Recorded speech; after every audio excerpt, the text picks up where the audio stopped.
Nearly every Pokemon hatches from an egg, from grass types to ghosts and even the legendary birds. And despite their appearance in some games, both in the anime and other games, every Pokemon used to have a unique egg design. But did you know that Pokemon can see the world around them from inside their egg? Or did you know eggs in the Pokemon world don't always hatch, but rather evolve into the Pokemon they contain? What could this all mean? Are Pokemon eggs really eggs to begin with? Why is Calmpearl itself actually an egg? And why in the world can I hatch 6 eggs from 1 egg? Or a mother and her child? Seriously, Pokemon, get it together! Howdy there, I'm Kulik, and I will be answering all of these questions and more, using information from the main games, side games, anime, manga, and even, of course, the support of Bulbapedia itself as the basis for knowledge as we go through this as always. I will separate the information as clearly as possible while also adding plenty of fun info as always to break down the science behind it all. So how about we start with simply a brief history, of the egg. A Pokemon egg is an object from which most Pokemon are known to hatch. Pokemon eggs have appeared in all core games where Pokemon breeding has been available and were a major plot point in Generation 2 in which they were introduced. They have also appeared in several spin-off games. In some anime and manga appearances, an egg's shell will have a pattern that reflects the appearance of the Pokemon inside.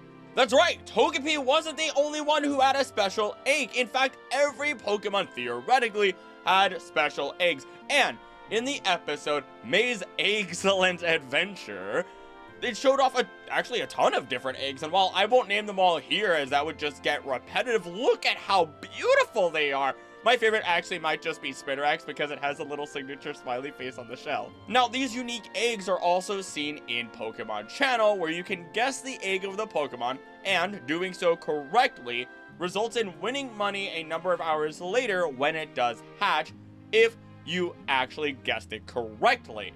And it even featured starter Pokemon. Pokemon Puzzle Challenge also shows unique eggs, and while Pokemon Snap shows the eggs of our legendary birds, which have unique ways in which they hatch. One of them being you literally just smack Moltres' egg into the volcano. That doesn't feel like murder. In fact, it isn't, because Moltres actually rejuvenates its body by bathing in lava, so it would make sense that lava would be that which burns the egg into Moltres.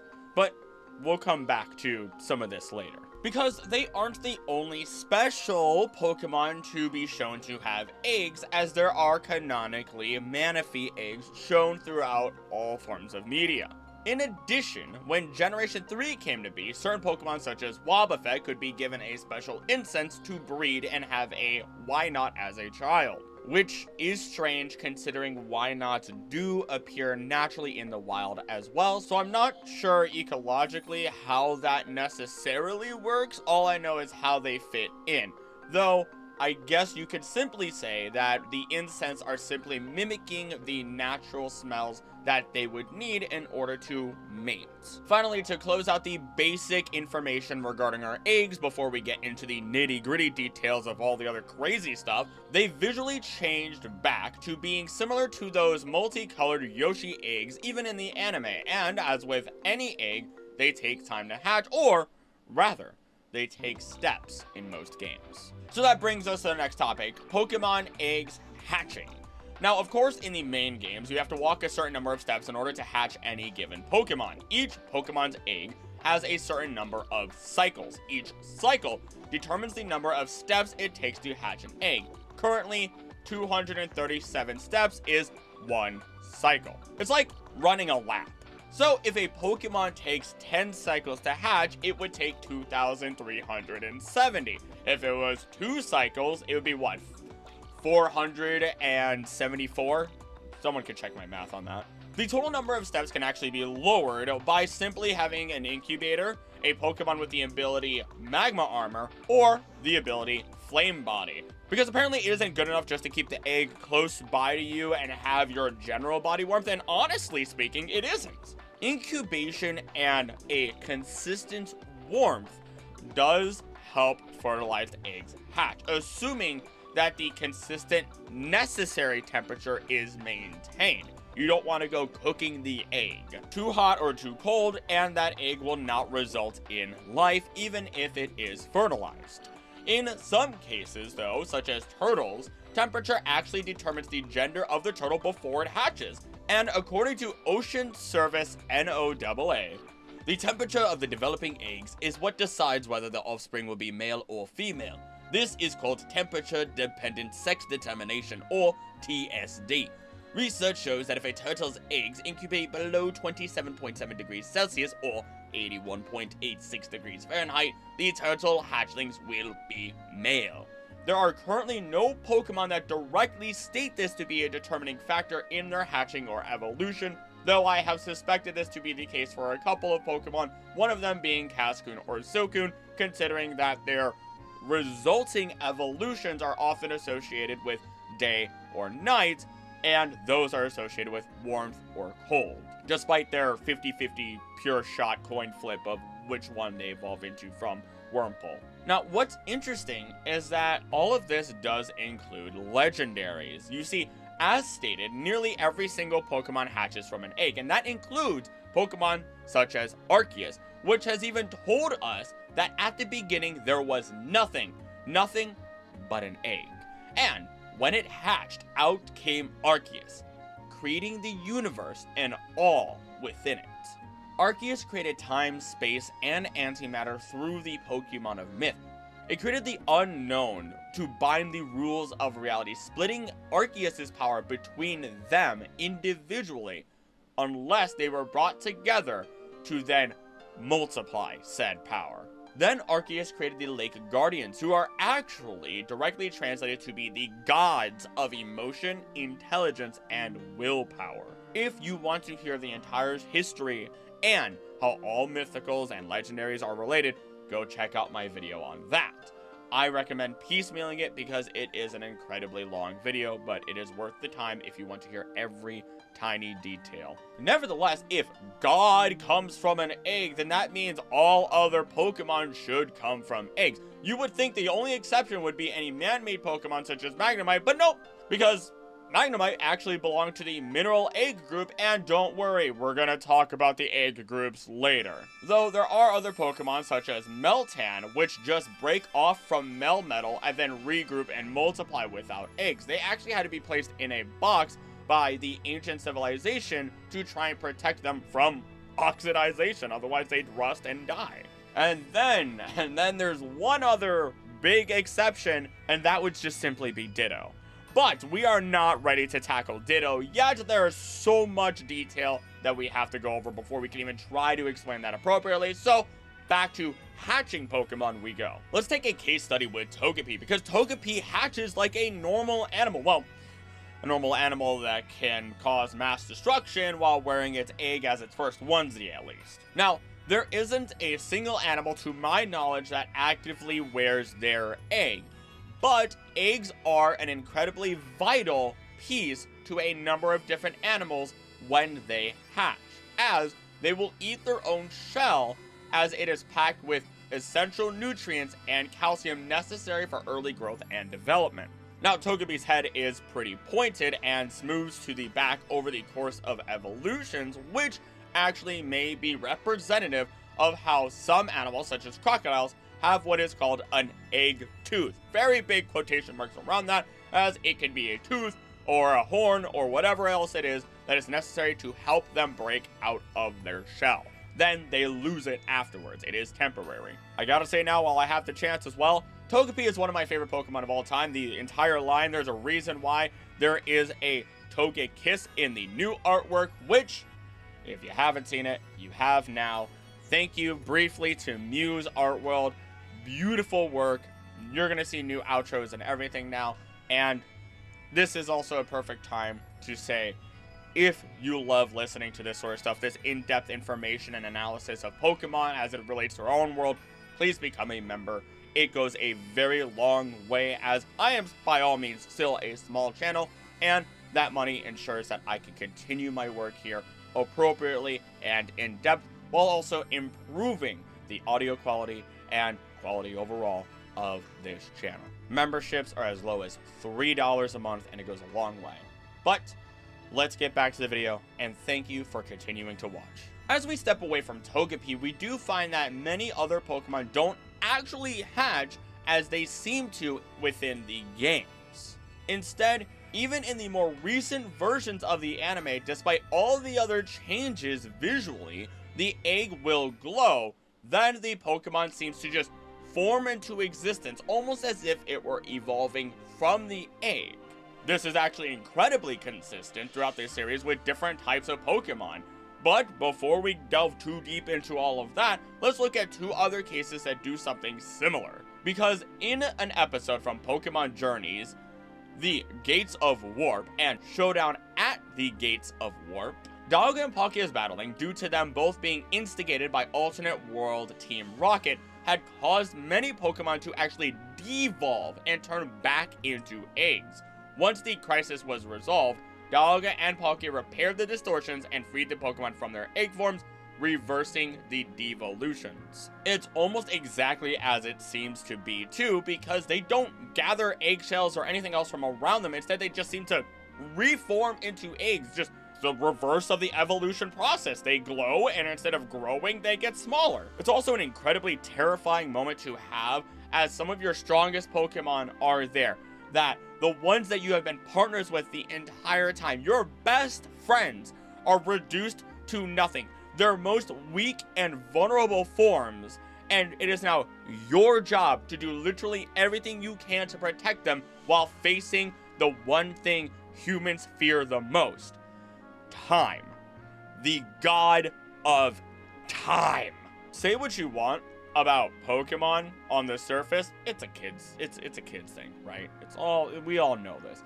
But it's still written by adults that throw in these absolutely terrifying concepts. The other case study that we're going to go over is something that we actually mentioned as we turn our heads to the sea drifting Pokemon known as Manaphy, and by extent, Phione. So let's learn a bit about Manaphy to get you right in setup. 80% of Manaphy's body is made of water, very much like a jellyfish. It is highly susceptible to its environment and swims long distances to return to its birthplace. Manaphy prefers to live deep underwater on the cold seafloor. It has been known to visit the coastal waters of Hisui, occasionally with Phione following it. It is born with a special power that allows it to bond with any Pokemon, and it can switch the perspective of people and Pokemon with each other using Heart Swap, one of its signature moves prior to Generation 7 and in Generation 8. One epithet for Manaphy is the Prince of the Sea. As depicted in Ranger and the Temple of the Sea, Manaphy is capable of learning and speaking the human language. It is capable of breeding Phione, despite their resemblance and familial links, which the connection between the two is unknown at this point. I will add in that Manaphy has also been called the Princess of the Sea. Though, do you know how you would get Phione? Do you know who you have to breed Manaphy with? Ditto.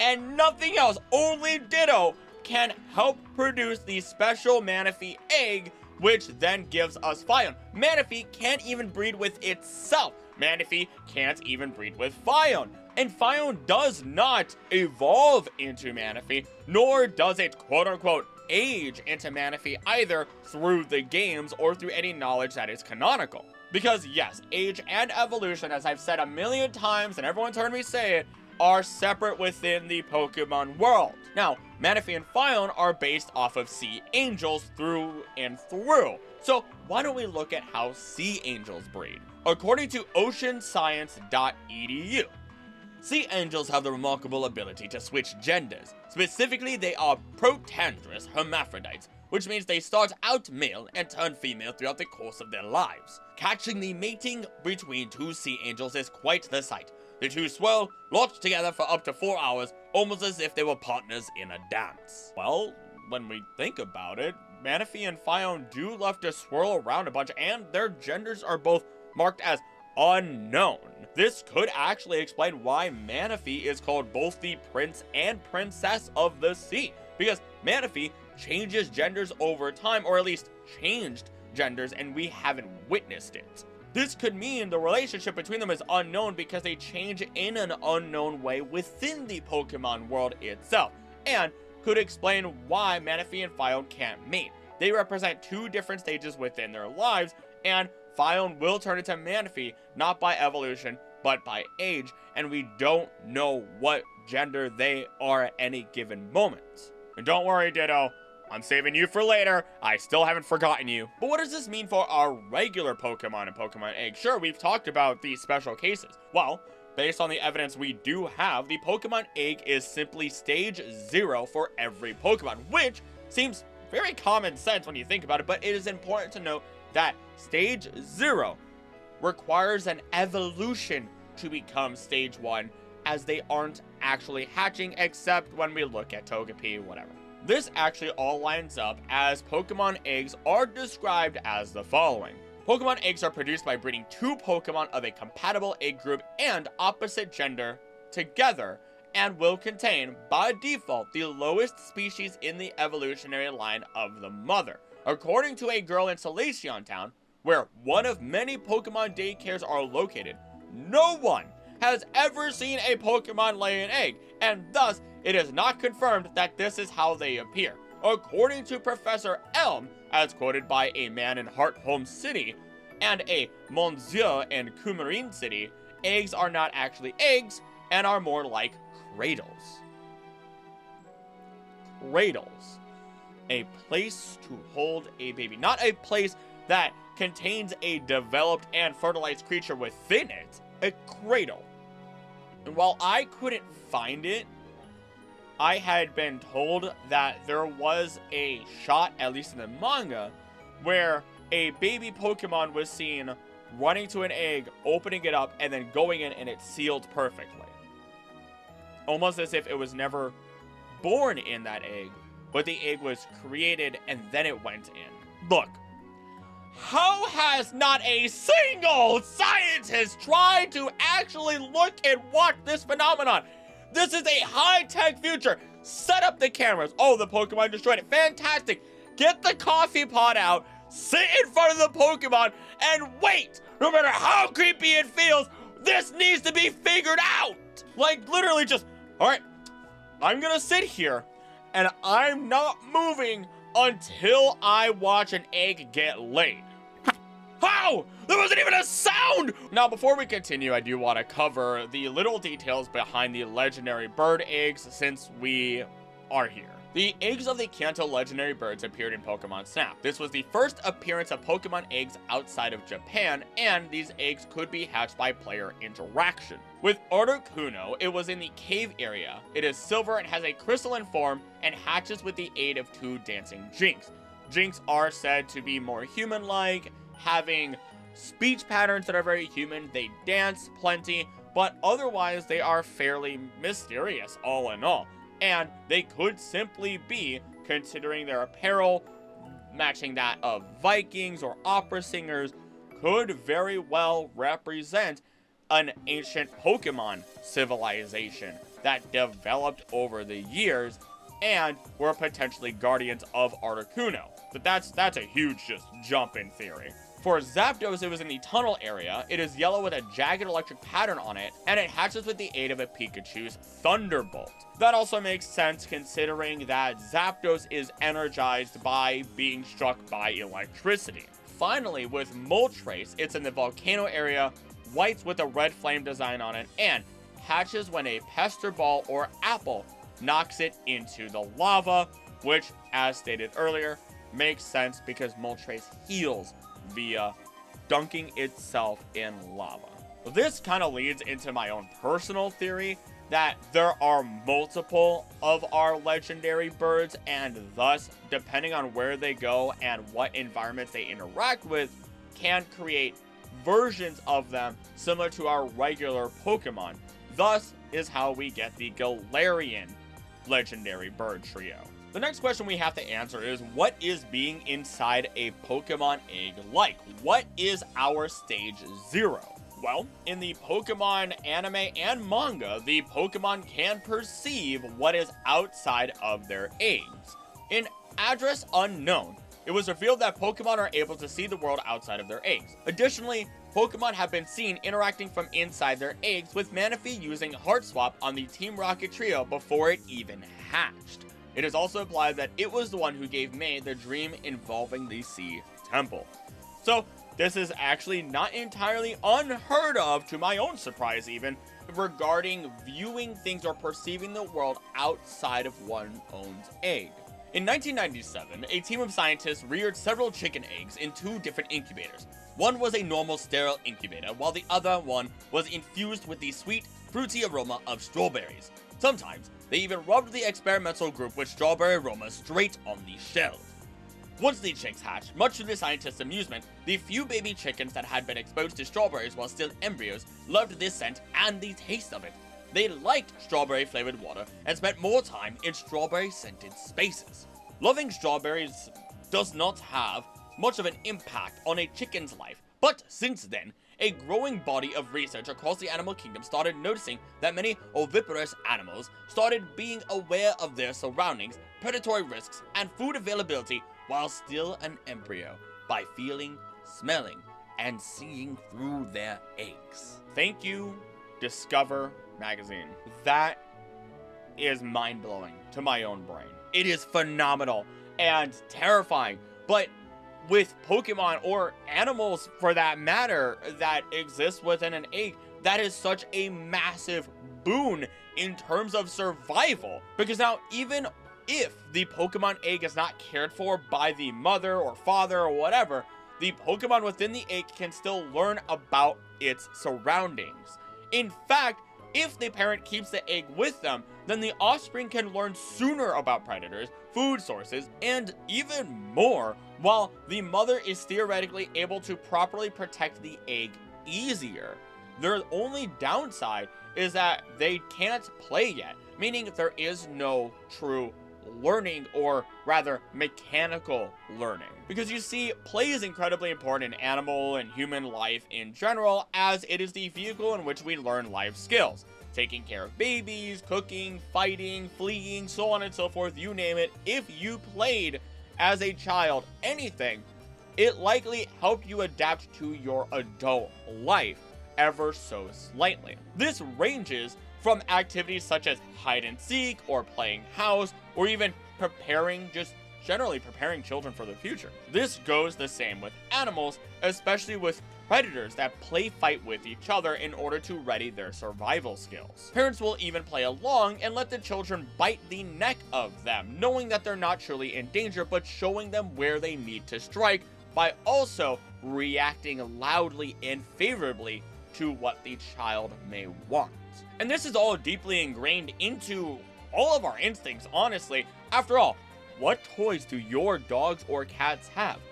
Birds, rodents, tough chews for their teething faces. The list goes on and on. All in all, though, the egg provides a head start in learning. This also means the Pokemon could learn some unfavorable skills. In which case, let's look at Togepi once again, but from the manga this time. Prior to #1 Don Fan, I'm going to make sure I emphasize the pun every single time, because I read these and I don't think you realize just how many puns there are in Pokemon. Togebo was conceived by Jasmine's 2 Togetic when she left both of them in the daycare. His egg was found by the daycare couple and delivered to Professor Elm. Despite his expertise, the professor was unable to get the egg to hatch, so he decided to deliver it to Gold in hopes that the livelier environment would help. After some time, an assistant eventually caught up with Gold and gave the egg to him, which he named Eggy. Since hatching from his egg, Togebo picked up some of Gold's habits such as gambling. He is very naughty and stubborn in terms of Pokemon, and is often seen with a sulk on his face. As described by DJ Mary, Gold and Togebo are so alike they may as well be twins. As a side note, first, I would love to read through the manga. Nobody apparently does that on YouTube to my knowledge, and it actually would be kind of fun to read through the chapters and actually tell you about them and give you like the history of stuff. 2, Gold is hilariously terrible at actually naming Pokemon. But I at least enjoy the consistency that he has, as he just takes like the first syllable or 2 of their Pokemon name, cuts off the rest, and then adds Bo to the end of it, with exception to X-Bow, his Typhlosion, and Peeboo, his Pichu. But this all goes back to the whole idea of teaching while in the egg, because at that time, the Togepi learned from Gold even while in the egg, gaining a personality, skills, and all more, to the point of basically being twins with Gold, who Togebo imprinted on as a parent. words. Ultimately, we have now actually answered what it is like from inside the Pokemon egg, for the most part. Our Pokemon likely completely perceive the world around them from within the egg, kind of like a one-way mirror, and are able to cognitively, effectively learn from within the egg and interact with the environment from within that egg. Up next though, let's cover something that's probably going to raise more questions than we can truly answer: breeding itself and egg groups, the category that determines which Pokemon can breed with each other. Thank you once again, Pokemon Database, for the following info. Breeding occurs at the Pokemon daycare. If two compatible Pokemon are left with the daycare lady, they will produce an egg. The games are purposely vague about how this happens, and Pokemon are compatible for breeding if they are not legendary Pokemon, baby Pokemon, unknown, Nidorina, or Nidoqueen. They must be opposite genders, and they are in the same egg group. See the table, which we will go through. This is shown through the simple outcome of telling you whether or not the Pokemon like each other. It was never about their friendship, it was about their genetic compatibility, meaning you can feel a little bit happier on the inside knowing that your team does love each other. They just don't love each other in that way.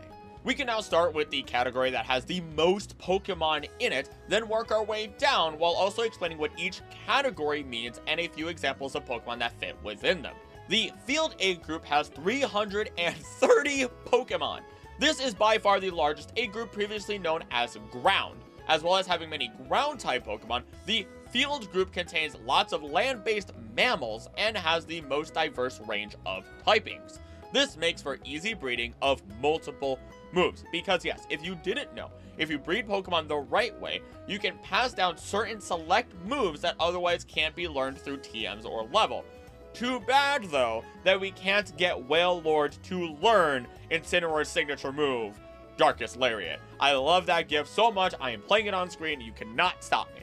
Now, oddly, or perhaps disturbingly, this group contains said Wailord and Skitty and Diglett, the largest Pokemon, or at least one of the largest Pokemon in existence, and some of the smallest Pokemon in existence. And I know Skitty's what, 2'2" maybe, but still, I don't want to see that work. This is where the whole meme of the Skitty and the Wailord come together. And if that Skitty is not male, I don't know how it would survive.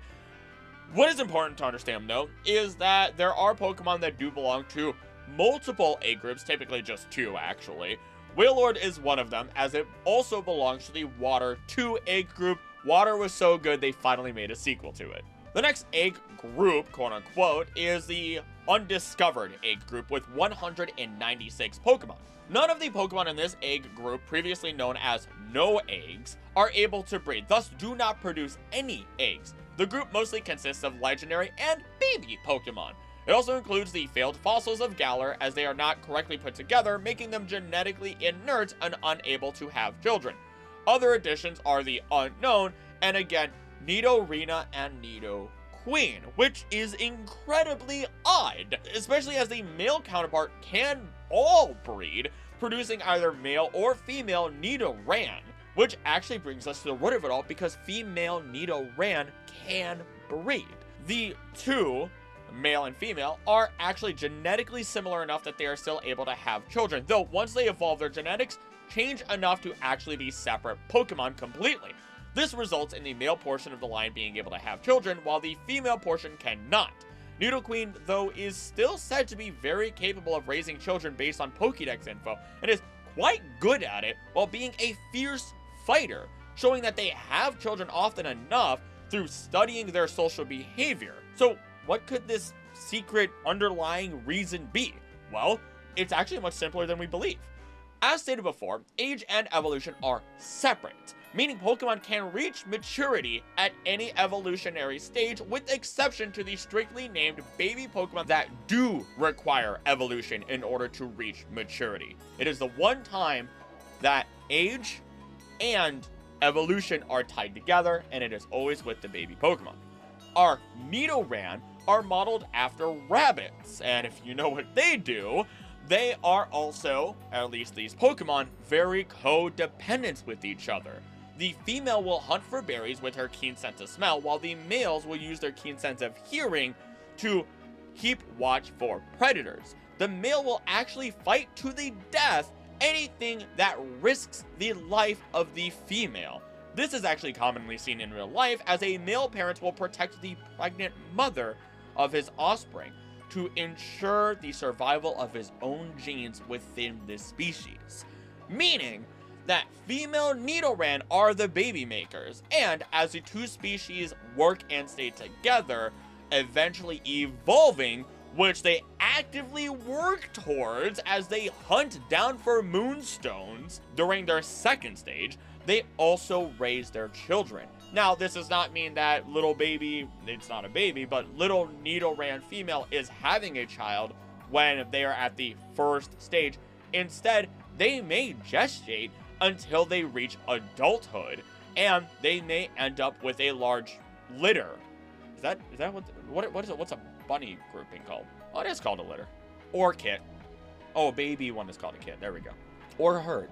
Which, I think this is actually shown incredibly well, as I love the Pokemon trading card game pocket version of the special Nidoqueen art card that shows the Nidoqueen with her children. Now, there are no other outliers here outside of the Ultra Beasts or Paradox Pokemon within this A group, though we know that they likely can breed, just not in the games because they are special Pokemon.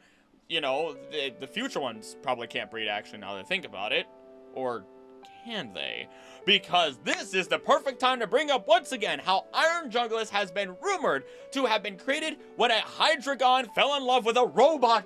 Forbidden love between man or dragon and robots brought together to create new life, or at least that's what they want you to think, because that's from the Culture magazine, which it's a magazine within the Pokemon anime, which doesn't really show any sound facts. So on to the next category, as we have Water 1, with 124 species. The first of 3 water-based A groups, Pokemon in Water 1 are generally amphibious, surviving in and out of water. All the water-type starters are in this group. And yes, if you are wondering, Kabuto is in this A group as well, as fossils are able to breed since they are genetically complete. Some strange outliers within this include Huntail and Gorbis, since Calmpearl can live on land, the Wattrel and Wingull line, since they are seabirds, and Relicanth, since coelacanths were one of the first real-life animals to walk on land from the sea, hence why they have the flippers. Those aren't flippers, I'm keeping that in, but they have the fins that they have, which move in different ways similar to how a mammal would walk.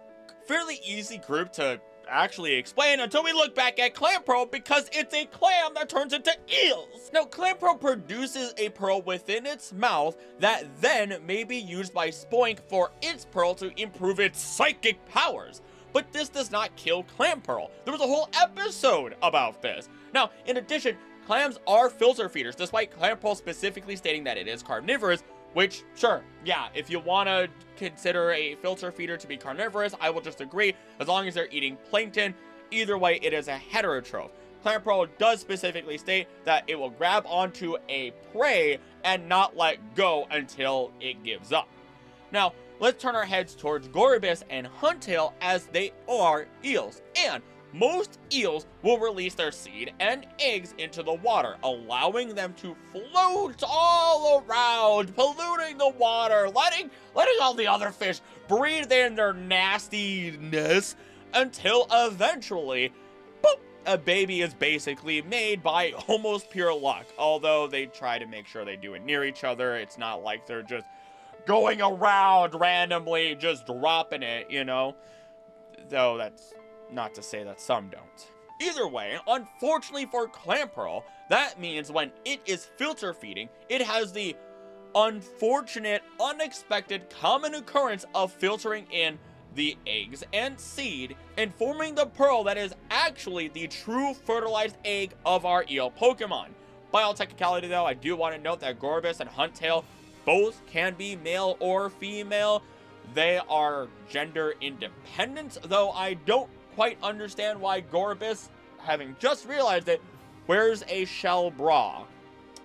I had never noticed that until today. The bug 8 group has 99 species. As the name implies, this group contains mainly bug types, with the exception of Trapinch, Vibrava, Flygon, Gligar, Gliscor, and Drapion. There are very few Pokemon here that are also in a second group, and several do not learn egg moves. The reason for those is simply that Trapinch is based on an antlion species, and so is the rest of their line. I mean, even the larva itself being just almost literally just a Trapinch, and as it continues to grow and develop, we can see the similarities between them, Vibrava, and Flygon. As for the rest, we have scorpion flies for the Gligar line, and regular scorpions for the Drapion line.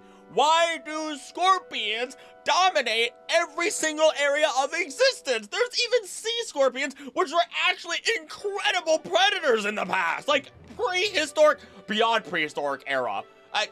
I talk about them in excess alongside many of our prehistoric Pokemon in my ancient Pokemon video. Just go check that out. But let's take a tangent to understand scorpion flies better, because I don't understand them. Scorpion flies belong to a family known as Panorpidae, and there are several species within this family. Though their color patterns and size may vary slightly, their overall appearance and characteristics remain similar across the different species. In summary, scorpion flies are a fascinating group of insects with a distinctive appearance combining features of scorpions and flies. Who would have guessed? And despite their intimidating look, they are not dangerous to humans, oh bless the Lord, and play an essential role in their ecosystems. Remember to keep an open mind when encountering these intriguing creatures. One fascinating feature of these scorpion flies is their flight abilities. While they are not strong flyers, they can cover short distances to find food and mates. Sounds a lot like our Gligar and Gliscor species, considering they only glide and hop around. When in flight, scorpion flies can be easily recognized by their distinctive wing pattern and shape that resembles a scorpion's tail. And finally, for diet, scorpion flies are best known for their feeding habits as scavengers. They mainly feed on dead insects, making them an essential part of the ecosystem. Examples of their favorite prey include dead flies, beetles, and moths. You might also find them feeding on decaying fruits and vegetables, which supplement their diet. Thank you, whatsthatbug.com. So, yeah, fun stuff until Gligar evolves, but we're gonna get back to the main matter at hand, and we'll save that for another video. Tied with bugs with 99 is the Monster Egg group. Pokemon in the Monster group are large, powerful beasts. It is one of the largest and most diverse groups. Many of the starters are in this group. It's honestly hard to find an outlier here, as there is such variety as it's stated. This ranges from Squirtle to Nidoran, the Gibbleline to Tyrant, and even Dreadnought. It really is, as it advertises, large and powerful beasts. We do get Kangaskhan here, though, which, oddly enough, is a female-only species. The child is also strangely only ever described as an it without a gender, and it is implied through the Pokédex that there is a male Kangaskhan somewhere. And if I keep saying the name wrong, whatever. I'll do a whole video on saying all the Pokemon names correctly one day, just to satisfy all the people that like to try and correct me. Let me say things the way I want. I'll say Arceus. I will stop saying it correctly. Now, of course, there are theories that Cubone is originally the child and was meant to potentially evolve into Kangaskhan, or it could have evolved into Clefairy. But nobody talks about that, because as we look into the old glitches of Missigno, amongst all the other plentiful glitches that have been documented, it actually shows that it can evolve into Kangaskhan or can evolve into Clefairy, which obviously it's a glitch, it's an error in the code. Whatever happened, and whatever it is likely isn't actually indicative of something that would evolve into one or the other, considering they aren't even in the same areas, have similar lore, or are even in the same egg groups. So, nothing to worry about there. It is truly a glitch. Things do get a little bit messy as we look at Ultra Sun, Ultra Moon, though, because Pokemon can call for their evolutionary chain to assist them in what is called an SOS call. And the only way to get Kangaskhan is for the Cubone line to call for it. The Pokemon Company is, as with any good entertainment company, keeps their peepers close to how their audience reacts, interacts, and speaks about their games, their product. So they, deep inside, know about all the theories that we may come up with that become popular. So in the end, while the games don't directly tie the lines together and nothing is 100% in stone confirmed, we can make the assumption that we are supposed to get an egg that would have resulted in a baby Kangaskhan. The mama dies, we get Cubone, and whatever. It's a theory you've heard 1,000 times before, but again is all but confirmed as of this date. Though, that is probably as close as we're ever going to get to a definitive answer anyway. At 96 species, we get the mineral egg group. As expected, mineral Pokemon are mostly based on inanimate objects. Most are rock and steel type. The majority of Pokemon here are only in this group, and many are genderless, making for difficult breeding. Unless we get Ditto involved, which we're not going to get. Porygon is here since it is man-made from virtual reality. Don't know how that works. What? Hold on. No. Wait. Why can a Pokemon made in virtual reality by a singular scientist breed? That makes me uncomfortable. Snorunt's line is also here since they are basically born from ice and ghosts. And speaking of, other Pokemon like Poltegeist, Honedge, and the Golett lines are here because they are basically a form of energy or ghost inhabiting an inanimate object. So that's fairly easy to explain away. I mean, I guess you could just throw another sword out. Again, this is why breeding is so weird. The next group is the grass group with 93 species. All the Pokemon in this group, previously known as plant, are some kind of plants. As such, nearly every member is part grass type. Most Pokemon also belong to a secondary group. Easy to explain since normally plants would use pollen to mate, though not all plants should be compatible, making this very strange all in all. Though I talk about all this in my most recent video explaining every grass type Pokemon, go check that out. I will talk about Execute here though, because they are quite the strange one on the surface. Execute are known to be 6 eggs, or rather, they are 6 coconuts that fall off of Executor when they grow too heavy. They then join other Executes to form clusters of 6. They otherwise get nervous and cowardly if they don't have a full group, and Executor can have more than 3 or less than 3 heads on their body. So this lines up. This also means that these heads, or eggs, or whatever you want to call them, can exist individually. And if Executor did mate, it should only result in a single Execute being born. Though, by plant standards, there should be more being created, as plants such as sunflowers can produce hundreds of seeds. It all depends on which way the grass types would mate as to what the result would be, and that gets into a whole different complicated mess of things. With 86 species, we have the amorphous group. Amorphous Pokemon, previously known as indeterminate, are not usually based on real creatures. Instead, they comprise shapeless blobs or gases. Most ghost and poison Pokemon are here. Oddly enough, the Ralts line is also here, while also existing in the human-like egg group. This might be because their abilities are derived from emotion, and they are known as Pokemons of emotion, embrace, and love. Our Sea Slug Shellos also fits in here, and Pincurchin, which I guess, yes, sea urchins are described as globular, so this isn't actually that surprising. Swooping in with 85 species is the flying group. All Pokemon in this group are part flying type except for Decidueye. This means they are mostly bird-like in appearance. Few of those are very powerful though. Quaxly and Flittle are also not flying types, but they are all birds in the end. They are all avians. Oddly enough though, Delibird is excluded. It belongs to the Field and Water 1 egg groups, probably because it is modeled after a flightless bird, the rock hopper penguin. That doesn't stop Doduo though, but oh well, I guess. Nothing super deep to look into there. It's a penguin, it's land and water. It's a bird, it's land and sky, I guess, even though Delibird can also fly. Dragons have 81 species, and oh, look at that, the Charmander line is here!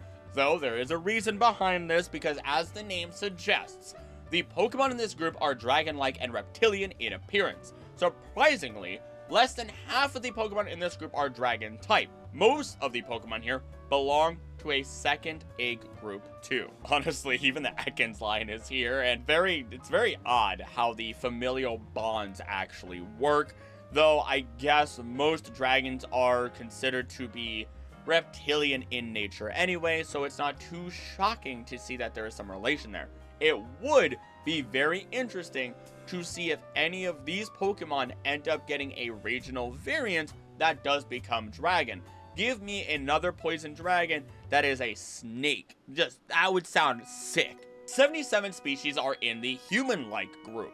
The Pokemon in this group, previously known as human-shaped, are bipedal like humans. Most fighting-type Pokemon are in this group. It also includes Aberline and Drowsy lines, amongst others. It does not, though, include Incineroar, since Litten is not bipedal. So, as you can kind of start to see, a lot of our egg groups, despite their final forms, are dependent on their baby form. Or, well, not baby form, because they're not babies, their first form. Fairies have 76 species, as they are mostly cute Pokemon or majestic in their appearance. Pokemon X and Y introduced the fairy as a type, and many of the Pokemon in this group are now fairy type. Snorunt is in this line, and I agree with it because it's absolutely adorable. You'll find many of our rodents, Pikachu clones in here.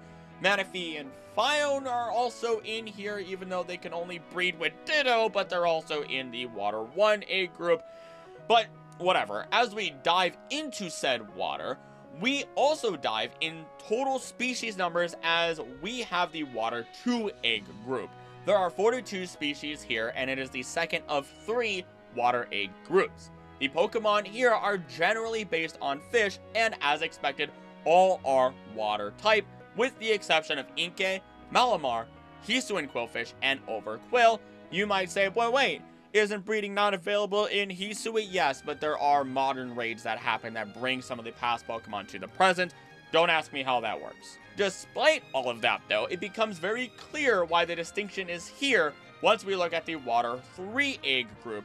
Wow, Water has an entire trilogy! I can't believe it! It was that good! The last of the 3 water groups, Water 3 is a mix of different Pokemon types, including Falso Pokemon, crabs, and invertebrates. It has 38 species within it. And what do we find here, much to our horror?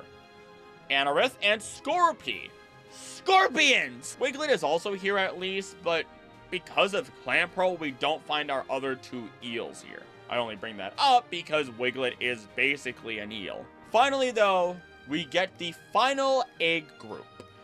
An egg group with only 1 Pokemon in it. Ditto. Unsurprisingly, this group contains Ditto! Technically, this is a real egg group, but it's more of a meta group. Ditto can breed with all Pokemon besides itself and the undiscovered group.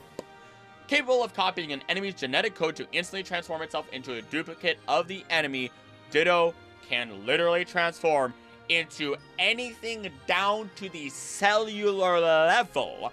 No other Pokemon except for Mew can do this, though Mew just kind of spawns things into existence anyway. And don't you absolutely even dare try and say Zora and Zoroark can do this, because they use illusions. I've seen some of your comments, and you clearly need to start reading the Pokédex to raise those Lexile scores. Speaking of reading though, how about I help you read, as we're going to read up on the origins of Ditto and what it may be inspired by. Because in the 6th issue of Best Buys at Gamer Magazine, Game Freak developers Junichi Masuda and Ken Sugimori revealed that Ditto was originally based on the iconic smiley face. Its eyes and mouth are exactly like which is an emotion representing the smiley. Additionally, Ditto strongly resembles an amoeba, a single-celled organism with no definite shape. This may emphasize its ability to alter its cellular composition. This could also explain why Ditto is unavailable through breeding, since single-celled organisms reproduce differently from multicellular plants and animals. It could also be partially based on an undifferentiated cell, a cell in the body that can change into any other cell by sampling in it. It, in addition, could have been based on a blob or modeling clay, and its ability to change into other creatures is very reminiscent of mythical creatures like changelings, doppelgangers, and skinwalkers. And before we get into the meat of all this, skinwalkers are terrifying when done properly.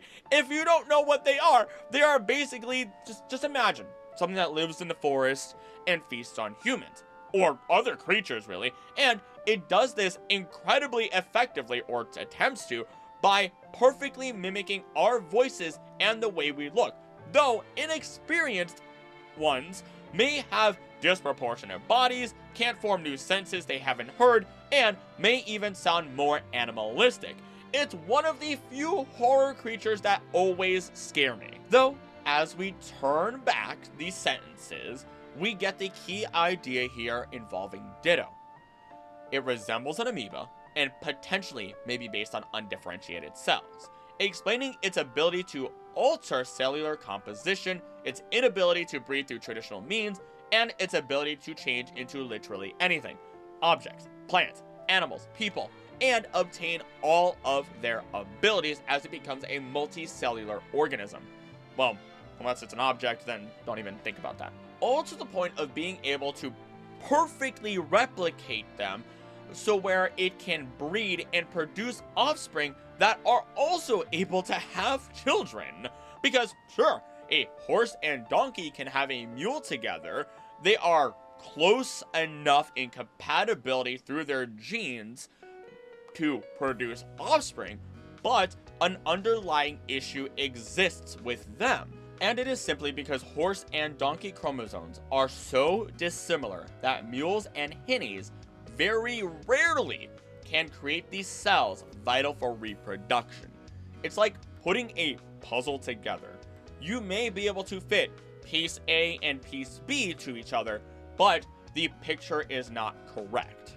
Things get even more complicated here as we consider the idea that Ditto may be a failed Mew clone, something stated to be false by the Pokemon Company. Despite this though, out of every place that Ditto has a Ditto population, the one with the highest is in the burned mansion's basement where Mewtwo was being developed. So, I mean, sure, not a failed Mew clone, maybe a failed Mewtwo clone, maybe the specifics are off. After all, Mewtwo could only be created through the combination of Pokemon and human DNA, so there have got to be some complications there without a doubt, which would have resulted in some Ditto being created. After all, Ditto actually can't even mate with each other, which may explain that even their own chromosomes aren't lining up, meaning that they all are different, quote-unquote, species of Ditto. In fact, the Ditto species itself compete with each other constantly, so it's almost as if they are biologically resistant to continuing their bloodline as much as possible. Yet they continue to persist within the world of Pokemon in every region except the Hisui region. From before Mewtwo's time, it is literally one of the only games that flat out says Ditto is unobtainable. And while yes, many Pokemon are unobtainable within the Hisui region, Ditto has been a naturally occurring Pokemon in every single game and a fan favorite, only not appearing naturally in encounters in Ruby, Sapphire, Colosseum, and XD Gale of Darkness, where all you have to do for those games is just trade them in. Either way you spin it, Ditto is an anomaly in every way, shape, and form, but it is a fan favorite, and we love Ditto no matter what. So in conclusion, what does this mean regarding our eggs? Well, our eggs are simply still eggs, protecting a Pokemon in the earliest developmental stages of life, but it's just how they hatch that differ, meaning, in my opinion, that they never truly hatch, and instead, their first evolution is from egg to their first stage. Or, more aptly, their first metamorphosis from egg to first stage. But we will save that for another day.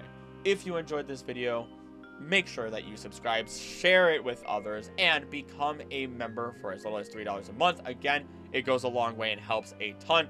That's who all of these people are right here, and it just ensures that the channel stays nice and healthy despite fluctuating ad revenue as normal YouTube does. And of course, come say hi in the live streams. I love talking with people, playing games, and just relaxing a little bit between all these videos. Outside of that then, thank you so much for watching. Don't do anything I wouldn't do. Don't do anything I would do. Please be nice to each other. I love you, and I'll see you next time. Bye!